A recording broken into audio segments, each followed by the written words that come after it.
Bismillahirrahmanirrahim. Assalamualaikum warahmatullahi wabarakatuh.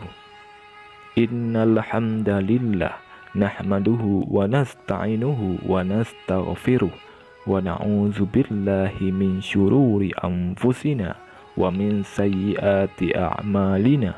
May yahdihillahu fala mudhillalah wa may yudlil fala hadiyalah.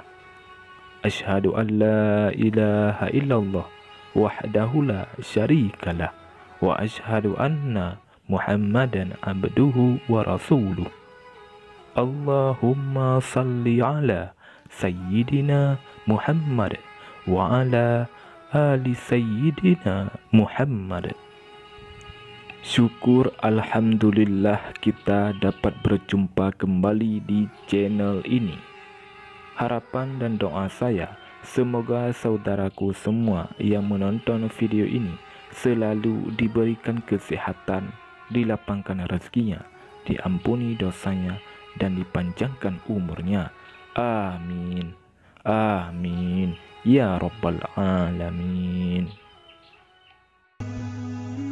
Saudara muslim yang dirahmati Allah Subhanahu wa Ta'ala, pada dasarnya Allah Subhanahu wa Ta'ala mencintai orang-orang yang menjalankan amalan di hari-harinya, dan sejatinya banyak amalan sunnah ringan yang bisa kita lakukan.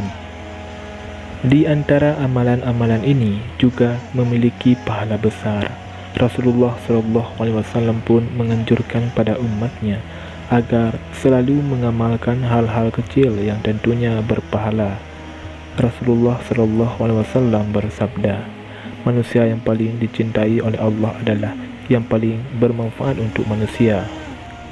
Dan amalan yang paling dicintai oleh Allah adalah kegembiraan yang engkau masukkan ke hati seorang mukmin, atau engkau hilangkan salah satu kesusahannya, atau engkau membayarkan hutangnya, atau engkau hilangkan kelaparannya.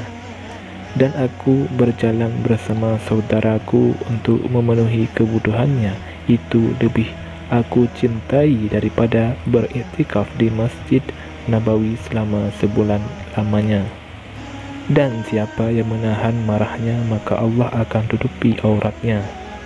Barang siapa yang menahan marahnya padahal ia bisa menumpahkannya, maka Allah akan penuhi hatinya dengan keridhaan di hari kiamat.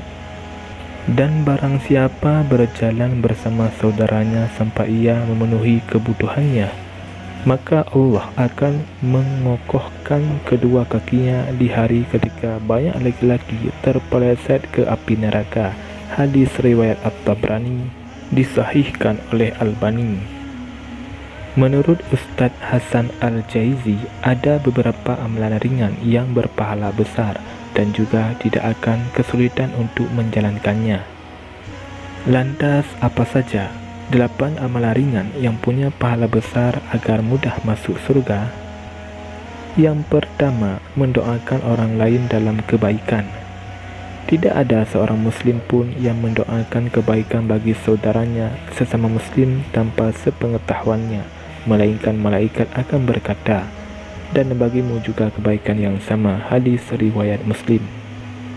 Mendoakan kebaikan kepada sesama muslim memiliki keutamaan yang sangat besar, seperti yang diterangkan di dalam hadis.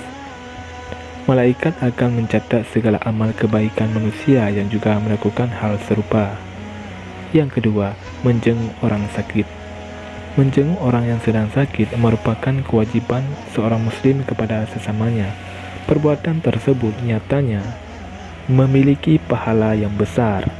Rasulullah SAW bersabda, apabila seseorang menjenguk saudaranya yang muslim yang sedang sakit, maka seakan-akan dia berjalan sambil memetik buah-buahan surga sehingga dia duduk. Apabila sudah duduk, maka diturunkan kepadanya rahmat dengan deras. Apabila menjenguknya di pagi hari, maka 70.000 malaikat mendoakannya agar mendapat rahmat hingga waktu sore tiba. Apabila menjenguknya di sore hari, maka 70.000 malaikat mendoakannya agar diberi rahmat hingga waktu pagi tiba. Hadis riwayat At-Tirmizi, Ibnu Majah, dan Imam Ahmad dengan sanad sahih. Yang ketiga, berzikir. Berzikir juga menjadi salah satu amalan yang memiliki pahala besar.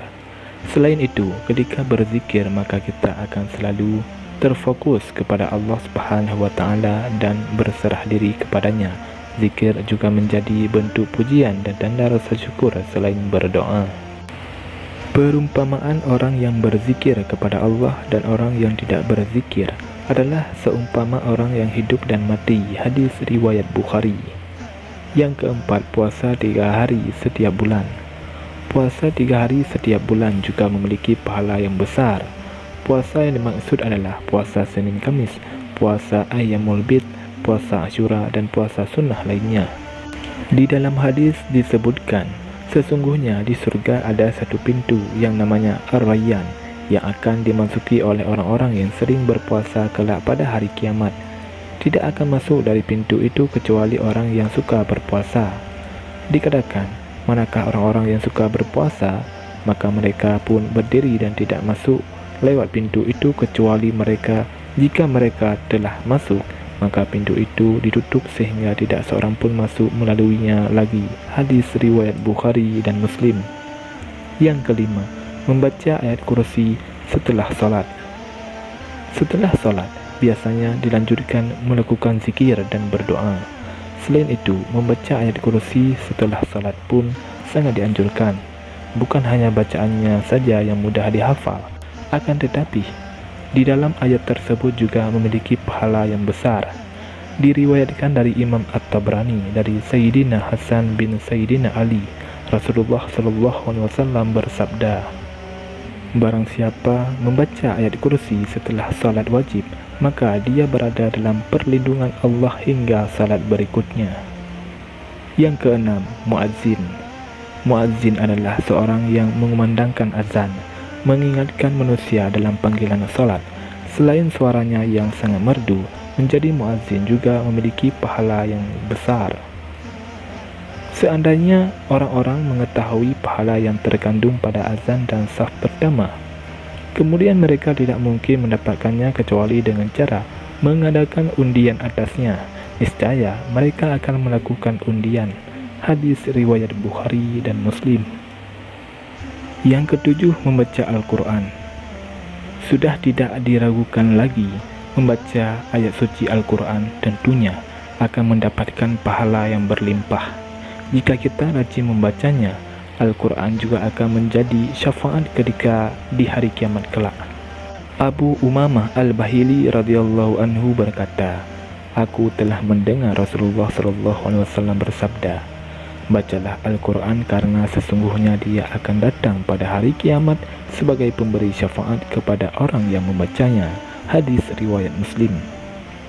Yang kedelapan, mengamalkan doa setelah azan. Setelah azan berkumandang, biasanya kita membaca doa. Jika mengamalkannya setiap hari, maka kita akan mendapatkan pahala yang sangat besar. Berikut ini doa setelah azan berkumandang. Bismillahirrahmanirrahim. Allahumma rabba hadhihi da'wati tammah wassalatil qa'imah ati Muhammadanil wasilata wal fadilah wasyarafa wad darajatal aliyatar rafi'ah wab'athhu maqamam mahmudanil ladzi wa'adtah innaka la tukhliful mi'ad. Artinya, ya Allah Tuhan pemilik panggilan yang sempurna, azan ini dan salat wajib yang didirikan, berilah al-wasilah derajat di surga dan al-fadilah keutamaan kepada Nabi Muhammad, dan bangkitkanlah beliau sehingga bisa menempati kedudukan terpuji yang engkau janjikan.